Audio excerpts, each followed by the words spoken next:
GK वाय शौर्य channel में आप सभी का स्वागत है। आज हम पढ़ने जा रहे हैं न्यायपालिका, जो कि राज्य व्यवस्था का सबसे महत्वपूर्ण टॉपिक है। तो चलिए शुरू करते हैं। न्यायपालिका।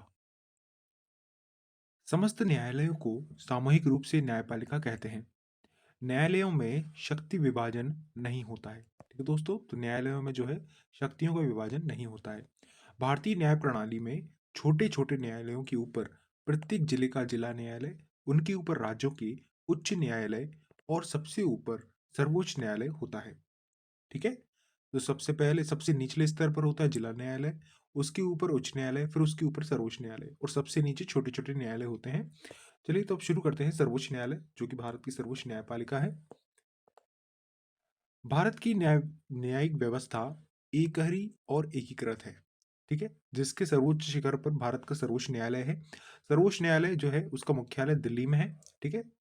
सर्वोच्च न्यायालय की स्थापना, गठन, अधिकारिता, शक्तियों के विनियमन से संबंधित विधि निर्माण की शक्ति भारतीय संसद को प्राप्त है। ठीक है दोस्तों, तो प्रश्न पूछा जाएगा कि विधि निर्माण की शक्ति न्यायालय से संबंधित, सर्वोच्च न्यायालय से संबंधित किसको प्राप्त है? भारतीय संसद को। सर्वोच्च न्यायालय का गठन संबंधी प्रावधान अनुच्छेद 124 में दिया गया है। सर्वोच्च न्यायालय न्यायाधीशों की संख्या संशोधन विधेयक 2019 के अनुसार सर्वोच्च न्यायालय में एक मुख्य न्यायाधीश तथा 33 अन्य न्यायाधीश होते हैं। ठीक है दोस्तों, तो कुल मिलाकर 1+33 अर्थात टोटल 34 न्यायाधीश होते हैं, जिसमें एक मुख्य न्यायाधीश होता है तथा 33 अन्य न्यायाधीश होते हैं। महत्वपूर्ण नोट दिया है कि सर्वोच्च न्यायालय में मुख्य न्यायाधीश सहित कुल 8 न्यायाधीशों की व्यवस्था संविधान में मूलतः की गई थी। बाद में काम के बढ़ते दबाव को देखते हुए 1956 ईस्वी में सर्वोच्च न्यायालय अधिनियम में संशोधन कर न्यायाधीशों की संख्या बढ़ाकर 11 की गई। तदुपरांत 1960 ईस्वी में यह संख्या पुनः बढ़ाकर 14, 1978 में 18, 1986 में 26 तथा 2009 में 31 कर दी गई। ठीक है, और अभी हाल ही में 2019 में कितनी कर दी गई है? कुल 33 कर दी गई है। ठीक है, जिसमें और एक उसमें मुख्य न्यायाधीश है। कुल मिलाकर 34 हो गई है। अब सर्वोच्च न्यायालय के न्यायाधीशों की नियुक्ति की यदि बात करें, तो सर्वोच्च न्यायालय के समस्त न्यायाधीशों की नियुक्ति राष्ट्रपति के द्वारा होती है। ठीक है दोस्तों, मुख्य न्यायाधीश की नियुक्ति, अब बात करेंगे मुख्य न्यायाधीश की नियुक्ति की, तो नियुक्ति करते समय वह इसी न्यायालय के अन्य न्यायाधीशों से परामर्श कर सकता है, परंतु अन्य न्यायाधीश की नियुक्ति जो है राष्ट्रपति सदैव मुख्य न्यायाधीश के परामर्श से करता है। ठीक है दोस्तों, तो मुख्य न्यायाधीश की नियुक्ति किसके सलाह पर करता है, किसके परामर्श पर करता है? अन्य न्यायाधीशों से। जबकि अन्य न्यायाधीशों की जब नियुक्ति होगी तो राष्ट्रपति हमेशा किससे परामर्श करेंगे? तो राष्ट्रपति करेंगे मुख्य न्यायाधीश से। अब वह चाहे तो सर्वोच्च न्यायालय एवं राज्य के उच्च न्यायालय के अन्य न्यायाधीश से भी परामर्श कर सकता है। ठीक है, इसका उल्लेख अनुच्छेद 124 2 में मिलता है। आगे बढ़ते हैं। सर्वोच्च न्यायालय के न्यायाधीश बनने के लिए न्यूनतम आयु सीमा जो है निर्धारित नहीं की गई है। ठीक है दोस्तों, एक बार नियुक्ति होने के बाद इनके अवकाश ग्रहण करने की आयु सीमा जो है 65 वर्ष है। ठीक है, तो इसमें दिया गया है कि 65 वर्ष जो है अधिकतम आयु होगी, इसके बाद आपको रिटायरमेंट दे दिया जाएगा। सर्वोच्च न्यायालय के न्यायाधीशों को पद एवं गोपनीयता की शपथ कौन दिलवाता है? तो ये राष्ट्रपति दिलवाता है। ठीक है दोस्तों, तो महत्वपूर्ण है कि इनको शपथ कौन दिलवाता है? तो इनको शपथ राष्ट्रपति महोदय दिलवाते हैं। अब बात करेंगे सर्वोच्च न्यायालय के न्यायाधीश के लिए योग्यताओं की। महत्वपूर्ण है, सबसे पहला वह भारत का नागरिक हो, ये तो अनिवार्यता होना चाहिए। वह किसी उच्च न्यायालय अथवा दो या दो से अधिक न्यायालयों में लगातार कम से कम 5 वर्षों तक न्यायाधीश के रूप में कार्य कर चुका हो, या किसी उच्च न्यायालय या न्यायालयों में लगातार 10 वर्षों तक अधिवक्ता रह चुका हो, या राष्ट्रपति की दृष्टि में कानून का उच्च कोटि का ज्ञाता हो। ठीक है दोस्तों, तो इसमें तीन तीन बार या आ रहा है।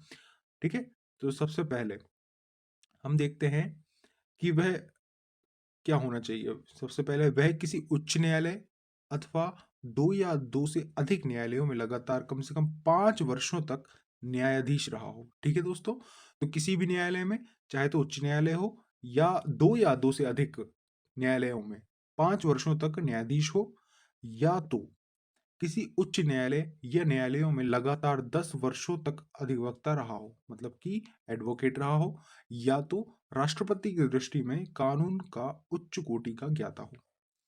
आगे बढ़ते हैं, न्यायाधीश के वेतन एवं भत्तों की बात करेंगे, जो जिनका उल्लेख अनुच्छेद 125 में मिलता है। सर्वोच्च न्यायालय के मुख्य न्यायाधीश को 2,80,000 प्रति माह व अन्य न्यायाधीशों को 2,50,000 प्रति माह वेतन मिलता है। इसके अलावा उन्हें निःशुल्क आवास और अन्य सुविधाएं जैसे चिकित्सा, कार, टेलीफोन आदि भी मिलते हैं। न्यायाधीशों का वेतन उनसे एवं उसे मिलने वाली अन्य सुविधाएं उसके कार्यकाल में कम नहीं किया जा सकती। ठीक है, आप बढ़ा सकते हैं लेकिन उनके कार्यकाल के दौरान उसे कम नहीं कर सकते। अब बात करें, सेवानिवृत्त मुख्य न्यायाधीश एवं अन्य न्यायाधीशों का पेंशन उनके अंतिम माह के वेतन का 50% निर्धारित है। ठीक है, और इनका जो वेतन है वह संचित निधि से दिया जाता है, भारत की संचित निधि से। अब बात करेंगे पद विमुक्तता की, तो इनको पद से विमुक्त कब किया जा सकता है? तो सर्वोच्च न्यायालय के न्यायाधीश की पद विमुक्ति के लिए संसद के दोनों दोनों सदन एक प्रस्ताव पारित करते हैं, जिसे प्रार्थना कहते हैं, जिसमें वह किसी न्यायाधीश को सिद्ध भ्रष्टाचार अथवा असमर्थता के कारण पद से हटाना चाहते हैं। ठीक दोस्तों, तो सिद्ध भ्रष्टाचार या असमर्थता के कारण पद से हटाना चाहते हैं। यह प्रस्ताव दोनों सदनों में कुल सदस्य संख्या के स्पष्ट बहुमत से पारित होना चाहिए, अर्थात जो कि कुल सदस्य संख्या है, मान लीजिए 100 है, तो 50% +1 होना चाहिए। तथा साथ ही साथ यह भी आवश्यक है कि प्रस्ताव पर मतदान के समय जितने सदस्य उपस्थित हैं व मतदान में भाग लेते हैं, उनका 2/3 बहुमत उस प्रस्ताव का समर्थन करे। ठीक है दोस्तों, तो 2/3 उपस्थित होना चाहिए, मतलब कि जितने भी उपस्थित हैं, वर्तमान में जितने उपस्थित हैं मान लीजिए, तो उसका 2/3 बहुमत इस प्रस्ताव का समर्थन करे। इसके अलावा जो टोटल मेंबर हैं, उन टोटल मेंबर का 50%+1 होना चाहिए। टोटल मतलब कि जो उपस्थित नहीं भी हैं फिर भी टोटल हैं, तो उसका 50%+1 होना चाहिए। ठीक है दोस्तों, तो जब इस प्रकार पास हुआ प्रस्ताव संसद राष्ट्रपति के पास प्रार्थना अर्थात समावेदन के रूप में भेजती है, तभी वह आदेश जारी करके संबद्ध न्यायाधीश को हटा सकता है। अब महत्वपूर्ण नोट दिया है कि पद विमुक्ति प्रस्ताव 100 सदस्यों लोकसभा के मामले में या 50 सदस्यों राज्यसभा के मामले में द्वारा हस्ताक्षर करने के बाद अध्यक्ष सभापति को दिया जाना चाहिए। ठीक है, तो ये जो प्रस्ताव आया है, ये प्रस्ताव संसद में कब जाएगा, मतलब किसी भी सदन में, तो 100 सदस्य कब लोकसभा के मामलों में और 50 सदस्यों राज्यसभा के मामले में हस्ताक्षर करने के बाद ही सभापति अध्यक्ष को सौंपा जाएगा। सबसे अधिक समय तक मुख्य न्यायाधीश के पद पर रहने वाले न्यायाधीश यशवंत विष्णु चंद्रचूड़, जो कि 22 फरवरी 1978 से 11 जुलाई 1985 तक 2696 दिन तक थे। ठीक है दोस्तों, तो सबसे अधिक समय तक मुख्य न्यायाधीश पद पर रहने वाले कौन थे? यशवंत विष्णु चंद्रचूड़। अब सबसे कम समय तक मुख्य न्यायाधीश के पद पर रहने वाले न्यायाधीश की बात करें तो कौन है? कमल नारायण सिंह। ठीक है, जो कि 25 नवंबर 1991 से 12 दिसंबर 1991 तक 17 दिन तक थे। ठीक है, सबसे कम समय की बात हो रही है, तो कौन है? कमल नारायण सिंह। और सबसे अधिक समय तक यशवंत विष्णु चंद्रचूड़, या तो वाई भी चंद्रचूड़ भी विकल्प में आ सकता है। नोट दिया है कि जब भारतीय न्यायिक पद्धति में लोक हित अर्थात PIL लाया गया, तब भारत के मुख्य न्यायमूर्ति PN भगवती थे। ठीक है दोस्तों, तो PIL अर्थात पब्लिक इंटरेस्ट लिटिगेशन जब आया, तब मुख्य न्यायमूर्ति अर्थात मुख्य न्यायाधीश PN भगवती थे। अगला है, सर्वोच्च न्यायालय के न्यायाधीश अवकाश प्राप्त करने के बाद भारत में किसी भी न्यायालय या किसी भी अधिकारी के सामने वकालत नहीं कर सकते। ठीक है, अगला है, मुख्य न्यायाधीश जो है राष्ट्रपति की पूर्व स्वीकृति लेकर दिल्ली के अतिरिक्त किसी अन्य स्थान पर सर्वोच्च न्यायालय की बैठकें बुला सकता है, और अब तक हैदराबाद और श्रीनगर में इस प्रकार की बैठकें आयोजित की जा चुकी हैं। ठीक है दोस्तों, अब बात करेंगे क्षेत्राधिकार की। तो सर्वोच्च न्यायालय का जो क्षेत्राधिकार है, सबसे पहले बात करेंगे प्रारंभिक क्षेत्राधिकार की। यह निम्न मामलों में प्राप्त होता है। सबसे पहला है, भारत संघ तथा एक या एक से अधिक राज्यों के मध्य उत्पन्न विवादों में। दूसरा है, भारत संघ तथा कोई एक राज्य या अनेक राज्यों और एक या एक से अधिक राज्यों के बीच विवादों में हो। ठीक है।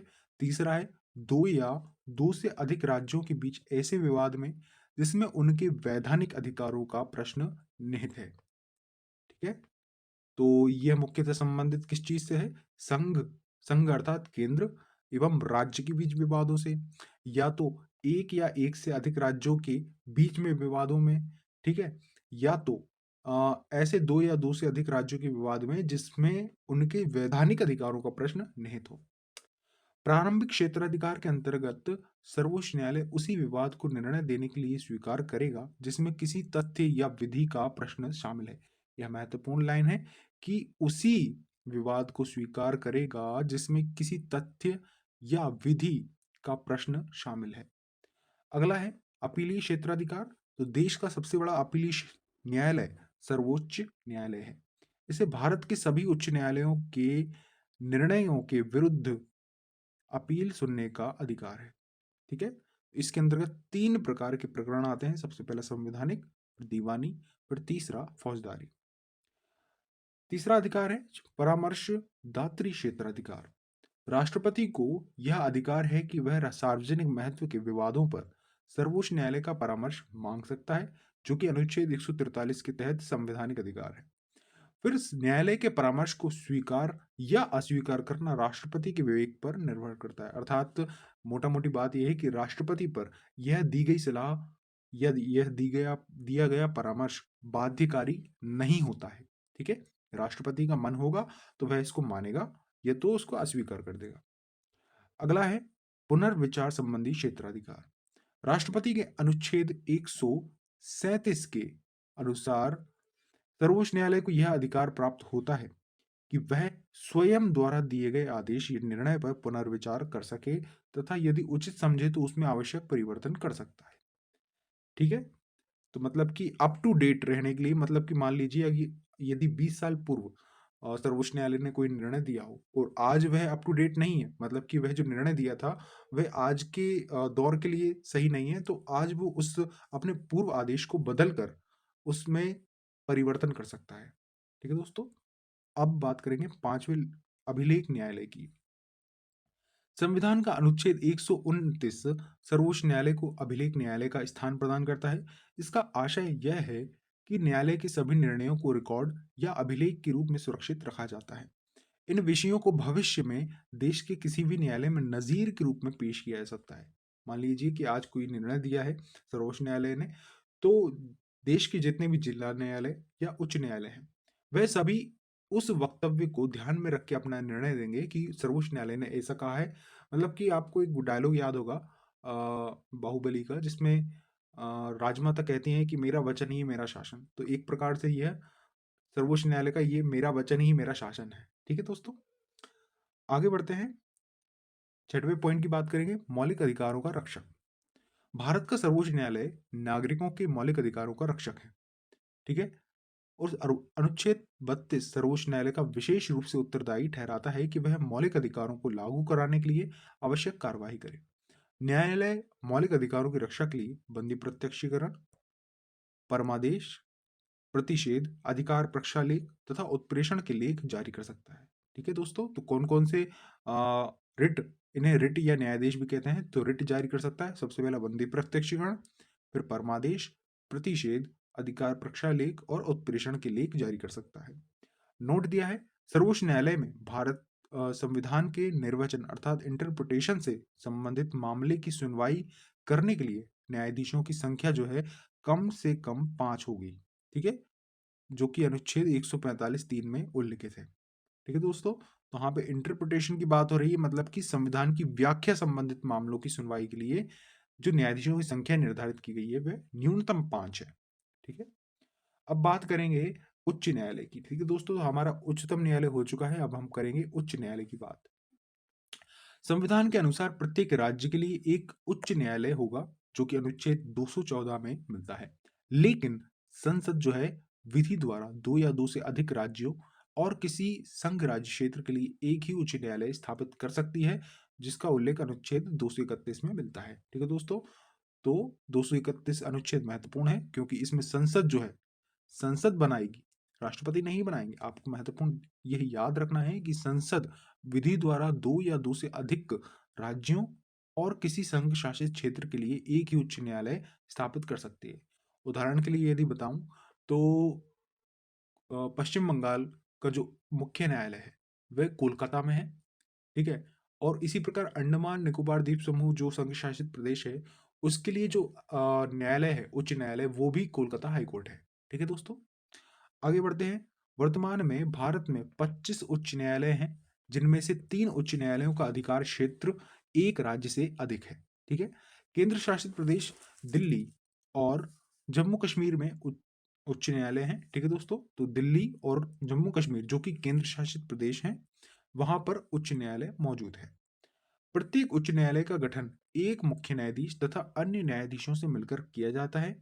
इनकी नियुक्ति राष्ट्रपति के द्वारा होती है, ठीक है। अनुच्छेद 217 के अनुसार जितने भी उच्च न्यायालय के मुख्य न्यायाधीश हैं, उनकी नियुक्ति राष्ट्रपति के द्वारा होती है। भिन्न भिन्न उच्च न्यायालयों में न्यायाधीशों की संख्या अलग अलग हो सकती है। आगे बढ़ते हैं, योग्यताओं की बात करेंगे। उच्च न्यायालय के न्यायाधीशों के लिए योग्यताएं। पहली योग्यता तो सभी के लिए समान है कि वह भारत के नागरिक होने चाहिए।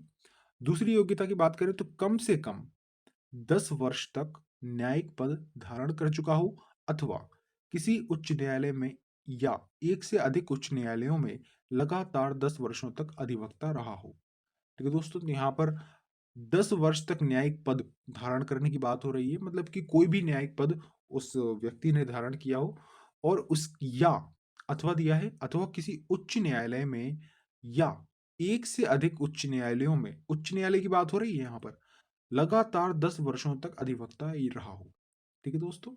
आगे बढ़ते हैं। उच्च न्यायालय के न्यायाधीश को उस राज्य जिसमें उच्च न्यायालय स्थित है का राज्यपाल उसके पद की शपथ दिलाता है। अब यहां पर किसकी बात हो रही है? उच्च न्यायालय के न्यायाधीश की बात हो रही है। किसकी बात हो रही है? न्यायाधीश, ठीक है। मुख्य न्यायाधीश की बात नहीं हो रही है, ठीक है। हमने मुख्य न्यायाधीश के बारे में पहले ही पढ़ लिया है कि उसकी नियुक्ति जो है राष्ट्रपति के द्वारा होती है, ठीक है। मतलब सभी की नियुक्ति की बात हो रही है, नियुक्ति, ठीक है। तो यहाँ पर शपथ की बात हो रही है, ठीक है। नियुक्ति की बात हमने कर ली कि नियुक्ति जो है राष्ट्रपति करते हैं, और जब शपथ की बात आएगी तो शपथ जो है हमारे राज्यपाल दिलाते हैं, ठीक है। अब उच्च न्यायालय के न्यायाधीशों का अवकाश ग्रहण करने की अधिकतम उम्र सीमा जो है 62 वर्ष है, ठीक है ठीक है। तो अवकाश ग्रहण मतलब कि सेवानिवृत्ति की आयु जो है 62 वर्ष है। उच्च न्यायालय के न्यायाधीश अपने पद से राष्ट्रपति को संबोधित कर कभी भी त्याग पत्र दे सकते हैं, ठीक है। किसको संबोधित करेंगे? राष्ट्रपति को। प्रश्न आ सकता है कि उच्च न्यायालय के न्यायाधीश अपने पद से किसको संबोधित कर अपना त्याग पत्र दे सकते हैं? तो विकल्प में आएगा कि राज्यपाल, दूसरा राष्ट्रपति, तीसरा मुख्यमंत्री, या चौथा भारत के मुख्य न्यायाधीश। तो आपको सही उत्तर में राष्ट्रपति को संबोधित लगाना है। जिस व्यक्ति ने उच्च न्यायालय में स्थायी न्यायाधीश के रूप में कार्य किया है वह उस न्यायालय में वकालत नहीं कर सकता, ठीक है। मान लीजिए कि कोई व्यक्ति उत्तर प्रदेश का है मतलब कोई उत्तर प्रदेश हाई कोर्ट अर्थात इलाहाबाद हाई कोर्ट का कोई न्यायाधीश है, स्थायी न्यायाधीश है, तो वह जब रिटायरमेंट ले लेंगे तो उस रिटायरमेंट के बाद वह अपने ही न्यायालय में वकालत नहीं कर सकते, किंतु वह किसी दूसरे उच्च न्यायालय में अथवा उच्चतम न्यायालय में वकालत कर सकते हैं, ठीक है। मतलब कि मान लीजिए कि वह सुप्रीम कोर्ट में जा सकते हैं, वहां वकालत कर सकते हैं। इसके अलावा वह मध्य प्रदेश का हाई कोर्ट में जा सकते हैं, वहां पर वकालत कर सकते हैं। नोट किया है कि केरल उच्च न्यायालय ने 1997 ईस्वी में सबसे पहले बंद को असंवैधानिक घोषित किया था। बंद मतलब कि जैसे कि आजकल कोई समुदाय या कोई पार्टी बंद आयोजित करती है, तो जो बंद आयोजित करते हैं वो असंवैधानिक है। और केरल हाईकोर्ट ने 1997 में सबसे पहले बंद को असंवैधानिक घोषित किया था, ठीक है। उच्च न्यायालय के न्यायाधीश को उसी प्रकार अपदस्थ किया जा सकता है जिस प्रकार उच्चतम न्यायालय का न्यायाधीश पदमुक्त किया जाता है, ठीक है। इसकी बात तो हमने कर ही ली है। राष्ट्रपति जो है आवश्यकता अनुसार किसी भी उच्च न्यायालय में न्यायाधीशों की संख्या में वृद्धि कर सकता है अथवा अतिरिक्त न्यायाधीशों की नियुक्ति कर सकता है। राष्ट्रपति उच्च न्यायालय के किसी अवकाश प्राप्त न्यायाधीश को भी उच्च न्यायालय के न्यायाधीश के रूप में कार्य करने का अनुरोध कर सकता है। उच्च न्यायालय एक अभिलेख न्यायालय होता है, उसके निर्णय आधिकारिक माने जाते हैं। तथा उनके आधार पर न्यायालय अपना निर्णय देते हैं, जो कि अनुच्छेद 215 में दिया गया है। ठीक है, तो 215 के अनुसार उच्च न्यायालय एक अभिलेख न्यायालय होता है। ठीक है, महत्वपूर्ण लाइन है, आपको अच्छे से याद रखनी है कि अनुच्छेद 215 में उच्च न्यायालय एक अभिलेख न्यायालय होता है। भारत के मुख्य न्यायाधीश से परामर्श कर राष्ट्रपति उच्च न्यायालय के किसी भी न्यायाधीश का स्थानांतरण किसी दूसरे उच्च न्यायालय में कर सकते हैं। ठीक है, तो राष्ट्रपति क्या करते हैं, मुख्य न्यायाधीश से परामर्श लेंगे, उसके बाद हाईकोर्ट के किसी भी न्यायाधीश का स्थानांतरण किसी दूसरे हाईकोर्ट में कर सकते हैं। अब बात करेंगे उच्च न्यायालय, उसकी अधिकारिता तथा स्थानों की। तो दोस्तों लिस्ट बड़ी लंबी है, तो हम इसको जल्दी जल्दी कवर करेंगे। सबसे पहले नंबर पर है कलकत्ता, 1862 ईस्वी स्थापना वर्ष। पश्चिम बंगाल अंडमान एवं निकोबार द्वीप समूह, कोलकाता, पोर्ट ब्लेयर, जलापाईगुड़ी इसकी खंडपीठ है। फिर है बम्बई हाई कोर्ट, 1862 ईस्वी में स्थापना। महाराष्ट्र, गोवा, दादर एवं नगर हवेली, दमन एवं दीव, मुंबई इसका मूल स्थान है, तथा नागपुर, पणजी और औरंगाबाद में इसकी खंडपीठ है। ठीक है दोस्तों, तो 3 जगह खंडपीठ है किसकी, बम्बई हाई कोर्ट की। फिर मद्रास, इसकी स्थापना 1862 ईस्वी में हुई, तमिलनाडु, पुडुचेरी इसकी अधिकारिता है और चेन्नई में उपस्थित है, और मदुरई इसमें खंडपीठ है। फिर है इलाहाबाद, इलाहाबाद हाईकोर्ट 1866 में स्थापित, उत्तर प्रदेश में है, प्रयागराज मूल स्थान है, लखनऊ में इसकी खंडपीठ है। फिर है कर्नाटक हाईकोर्ट 1884 ईस्वी में स्थापित, कर्नाटक में स्थित है, बंगलुरु इसका मूल स्थान है। पटना हाईकोर्ट 1916 ईस्वी में बिहार में स्थापित, पटना में इसका मूल स्थान है। उड़ीसा हाईकोर्ट 1948 ईस्वी में उड़ीसा में स्थापित, कटक में इसका मूल स्थान है। गुवाहाटी 1948 ईस्वी में स्थापित, असम, नागालैंड, मिजोरम एवं अरुणाचल प्रदेश की अधिकारिता है और गुवाहाटी इसका मूल स्थान है। कोहिमा, आइजोल और ईटानगर, यहाँ 3 जगह पर गुवाहाटी हाईकोर्ट की खंडपीठ है। राजस्थान हाईकोर्ट 1950 ईस्वी में स्थापित, राजस्थान में मौजूद, और जोधपुर इसका मूल स्थान है तथा जयपुर में इसकी खंडपीठ है। फिर है मध्य प्रदेश हाईकोर्ट 1956 ईस्वी में स्थापित, मध्य प्रदेश की अधिकारिता है और जबलपुर इसका मूल स्थान है तथा ग्वालियर एवं इंदौर में इसकी खंडपीठ है। केरल हाईकोर्ट 1956 ईस्वी में केरल तथा लक्षद्वीप के लिए स्थापित, एर्नाकुलम इसका मूल स्थान है। ठीक है दोस्तों, तो केरल और लक्षद्वीप आप याद रखना, और एर्नाकुलम में इसका मूल स्थान है। फिर है जम्मू कश्मीर व लद्दाख 1957 ईस्वी में स्थापित, जम्मू कश्मीर एवं लद्दाख के लिए, श्रीनगर में इसका मूल स्थान है तथा खंडपीठ इसकी जम्मू में है। ठीक है दोस्तों, तो आपको जम्मू कश्मीर व लद्दाख ध्यान पूर्वक याद रखना है कि 1957 में स्थापित जम्मू कश्मीर व लद्दाख के लिए, श्रीनगर में इसका मूल स्थान है तथा जम्मू इसकी खंडपीठ है। फिर है गुजरात हाईकोर्ट 1960 ईस्वी में गुजरात में स्थापित, अहमदाबाद इसका मूल स्थान है। दिल्ली हाईकोर्ट 1966 ईस्वी में दिल्ली में तथा दिल्ली में इसका मूल स्थान है। पंजाब व हरियाणा 1966 ईस्वी, पंजाब, हरियाणा, चंडीगढ़ तथा चंडीगढ़ मूल स्थान। हिमाचल प्रदेश 1971, हिमाचल प्रदेश शिमला। सिक्किम 1975, सिक्किम गंगटोक। छत्तीसगढ़ 2000 ईस्वी, छत्तीसगढ़ बिलासपुर। उत्तराखंड 2000 ईस्वी, उत्तराखंड नैनीताल। झारखंड 2000 ईस्वी, झारखंड रांची। मेघालय 25 मार्च 2013, मेघालय शिलोंग। मणिपुर 25 मार्च 2013, मणिपुर इम्फाल। देखो दोस्तों, आपको मणिपुर, मेघालय, त्रिपुरा इनको याद रखना है, क्योंकि बाकी जो नॉर्थ ईस्ट के राज्य हैं उनके लिए पहले ही हमने बता दिया है कि जो गुवाहाटी हाई कोर्ट है उसमें उसमें इनकी अधिकारिता आती है और उनकी खंडपीठ भी स्थापित है। ठीक है दोस्तों, एक बार फिर देख लेते हैं हम कि गुवाहाटी जो हाई कोर्ट है 8 नंबर पर, वो 1948 में स्थापित हुआ, असम, नागालैंड, मिजोरम और अरुणाचल प्रदेश अर्थात 4 नॉर्थ ईस्ट के राज्यों के लिए, और गुवाहाटी में इसका मूल स्थान है तथा कोहिमा, आइजोल और ईटानगर। ठीक है दोस्तों, तो आइजोल जो है मिजोरम की राजधानी है, ईटानगर अरुणाचल प्रदेश की तथा कोहिमा नागालैंड की राजधानी है। तो इन तीनों चारों 4 इसमें राज्य आते हैं गुवाहाटी हाईकोर्ट में। और अभी हम बात कर रहे हैं मेघालय की, तो मेघालय हाईकोर्ट जो है वो शिलोंग में स्थित है। मणिपुर हाईकोर्ट इम्फाल में स्थित है। त्रिपुरा हाईकोर्ट अगरतला में स्थित है। ठीक है, फिर तेलंगाना हाईकोर्ट की बात करें तो हैदराबाद में स्थित है, और आंध्र प्रदेश हाईकोर्ट अमरावती में स्थित है। जब आंध्र प्रदेश एवं तेलंगाना एक ही राज्य थे तब इनका उच्च न्यायालय हैदराबाद था, जिसकी स्थापना 1954 ईस्वी में हुई थी। ठीक है दोस्तों, आगे बढ़ते हैं। बात करेंगे उच्च न्यायालय के क्षेत्राधिकार की। प्रारंभिक क्षेत्राधिकार की बात करते हैं। प्रत्येक उच्च न्यायालय को नौकाधिकरण, इच्छा पत्र, तलाक, विवाह, कंपनी कानून, न्यायालय की अवमानना तथा कुछ राजस्व संबंधी प्रकरणों, नागरिकों के मौलिक अधिकारों के क्रियान्वयन अनुच्छेद 226 के लिए आवश्यक निर्देश, विशेषकर बंदी प्रत्यक्षीकरण, परमादेश, निषेध, उत्प्रेषण तथा अधिकार परीक्षा के लेख जारी करने के अधिकार प्राप्त होते हैं। ठीक है दोस्तों, आगे बढ़ते हैं, अपीलीय क्षेत्राधिकार की बात करते हैं। पहला, फौजदारी मामलों में अगर सत्र न्यायाधीश ने मृत्यु दंड दिया हो तो उच्च न्यायालय में उसके विरुद्ध अपील हो सकती है। ठीक है, बात कर रहे हैं मृत्यु दंड की। यदि फौजदारी मामलों में अगर आपके जिला सत्र न्यायाधीश ने मृत्यु दंड दिया है तो उच्च न्यायालय में उसके विरुद्ध अपील की जा सकती है। ठीक है, और फिर बात करें दीवानी मामलों की, तो दीवानी मामलों में उच्च न्यायालय में उन सब मामलों की अपील हो सकती है जो 5 लाख या उससे अधिक संपत्ति से संबद्ध हो।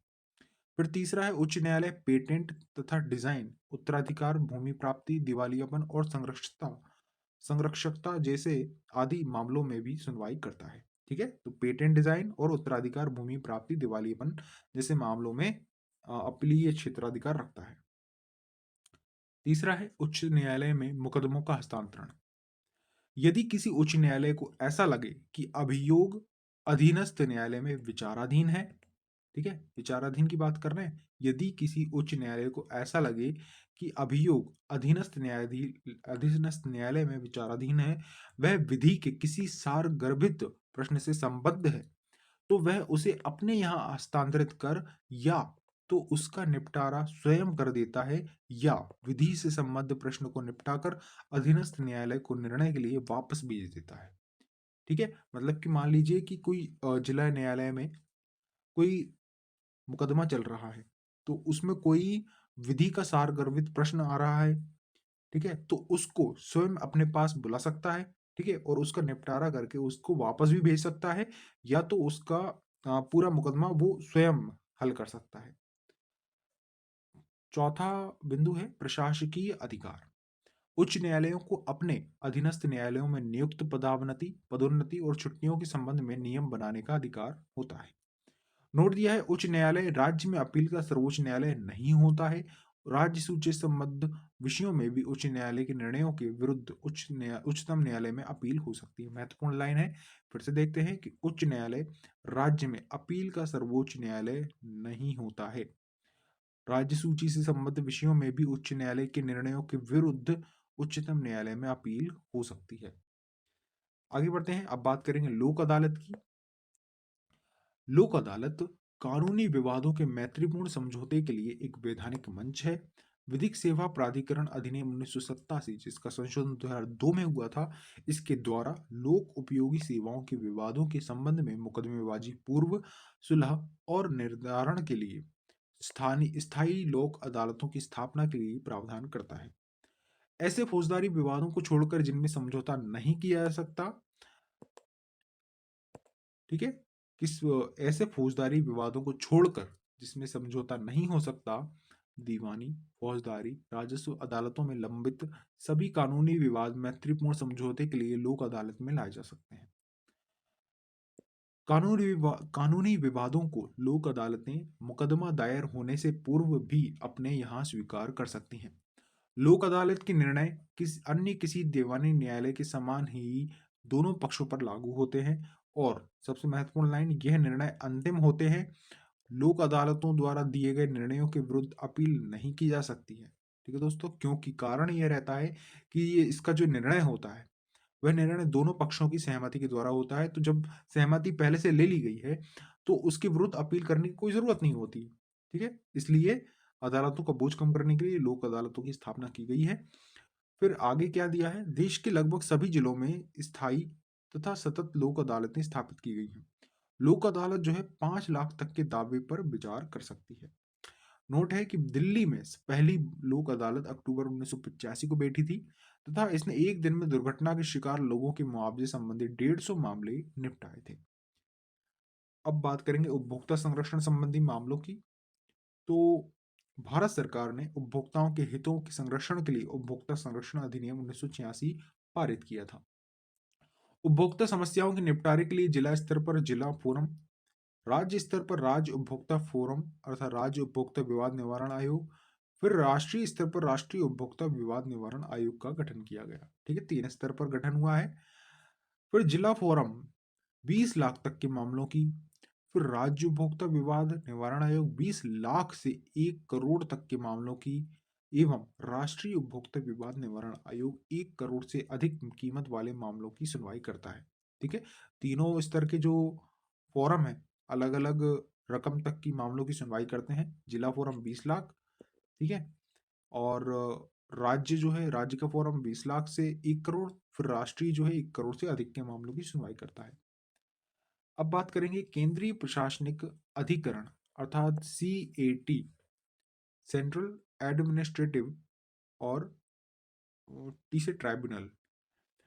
संविधान के अनुच्छेद 323A के प्रावधानों से केंद्रीय प्रशासनिक अधिकरण CAT का गठन 1985 में प्रशासनिक अधिकरण अधिनियम 1985 के तहत किया गया था। ठीक है, उस समय भारत के प्रधानमंत्री राजीव गांधी थे और केट का अध्यक्ष उच्च न्यायालय का के वर्तमान अथवा सेवानिवृत्त न्यायाधीश होते हैं।